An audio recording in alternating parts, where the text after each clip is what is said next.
நம்மகிட்ட வந்து ஒரு தம்பி சேவல் எடுக்க வந்திருக்காப்ல. அவருக்கு வந்து எப்படி நம்ம சேவல் தேர்ந்தெடுக்கணும்னு தான் சொல்ல போறோம்.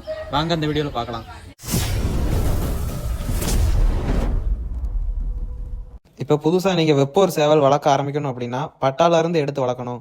பெரிய சேவலாக நீங்கள் எடுத்து வளர்த்தீங்கன்னா அது உங்களுக்கு எப்படி பராமரிக்கணும்னு தெரியாது. அதனால பட்டாலேருந்து எடுத்து வளர்க்குறது நல்லது. இப்போ இந்த இடத்துல நீங்கள் கையை வச்சு பார்த்தீங்கன்னா கீழே 2 எலும்பு இருக்கும். அந்த எலும்பு வந்து ஒட்டி இருக்கணும். அப்புறம் முக்கியமானது சேவல் வந்து வால் கெட்டு பார்த்து வாங்கணும். வால் கெட்டை நீ கையால் பிடிச்சி பார்த்தீங்கன்னா ஒரு கை அளவு இருக்கணும். அப்புறம் பட்டா நம்ம எடுக்கும்போதே ரெக்கை வால்லாம் முழுசாக இருக்குதா அப்படின்னு பார்த்து எடுக்கணும். இப்போ நீங்கள் ஒரு பட்டாவோட ரெக்கையை இப்படி பிடிச்சி பார்க்கும்போது நல்லா நெருக்கியும் இருக்கணும், நல்ல நீளமாகவும் இருக்கணும், முழுமை அடைஞ்சு இருக்கணும். அதை பார்த்து வாங்கணும். கழுத்துன்னு பார்த்தோம்னா பட்டாக்கு உடம்புக்கேற்ற கழுத்தாக இருக்கணும். ரொம்ப நீளமாகவும் இருக்கக்கூடாது, ரொம்ப மெல்லிசான கழுத்தாகவும் இருக்கக்கூடாது. இப்போ நான் ஒரு சேவல் வாங்கிட்டு போகிறேனே, அதுக்கு சாப்பாடெல்லாம் எந்த மாதிரி கொடுக்கணும்? எதெல்லாம் கொடுத்தா சேவல் நல்லா வளரும்னு? இப்போ சாப்பாடு முறைன்னு பார்த்துக்கிட்டோம்னா காலையில் ஒரு வேளைக்கு கம்பும் கேழ்வரகும் ஊற வச்சது கொடுப்போம். அப்புறமா அவிச்ச முட்டை, கருவாடு, காய்கறி கழிவு, இந்த மாதிரி உணவு கொடுத்தாலே போதும். நம்ம சேவல் வந்து நல்லா வலுவாக இருக்கும்.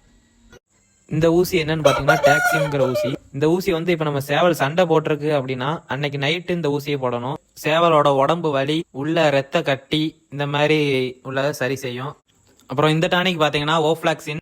இது வந்து மழை காலத்துல கோழிகளுக்கு வெள்ளை கழிச்சல்னு ஒரு நோய் வரும். அப்படி ஒரு கோழிக்கு அது வந்தாலே மிச்சம் எல்லா கோழிக்கும் பரவிடும். இந்த டானிக்கை நம்ம சேவல்களுக்கு கொடுத்தோம்னா வெள்ளை கழிச்சல் மாறிடும். இது வந்து பாத்தீங்கன்னா லிவர் டானிக். இந்த டானிக் வந்து நம்ம மந்த்லி ஒன்ஸ் கொடுப்போம். வயிற்றுல உள்ள புழுக்களை கிளீன் பண்ணும். ஆனா நம்ம வந்து இந்த மாதிரி மெடிசின்ஸ் எல்லாமே 2வது சாய்ஸா தான் வச்சிருக்கோம். ஃபர்ஸ்ட் வந்து இயற்கையாவே வந்து சேவல்களை கொண்டு போகணும். இயற்கை மருத்துவம் அப்படின்னு பார்த்தோம்னா இப்ப வெள்ளை கழிச்சல் நோய் வருதுன்னா குப்பமேனி, கீழாநெல்லி, பப்பாளி இலை, வேப்ப இலை, சீரகம், மிளகு, இது கூட ஒரே ஒரு வெத்தலை மட்டும் சேர்த்து அரைச்சு சேவல்கள் கொடுத்தோம்னா எல்லா நோயுமே சரியாகும். முக்கியமா வெள்ளை கழிச்சல் சரியாயிரும். அது மாதிரி சேவல்களோட உணவு முறை கரெக்டா இருந்தாலே எந்த வித நோயும் வராது.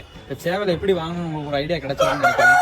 அது மாதிரி நீங்க முதல்ல எடுத்தோடனே பெரிய சேவலை வந்து எடுத்துக்கூடாது, வளர்க்க முடியாது.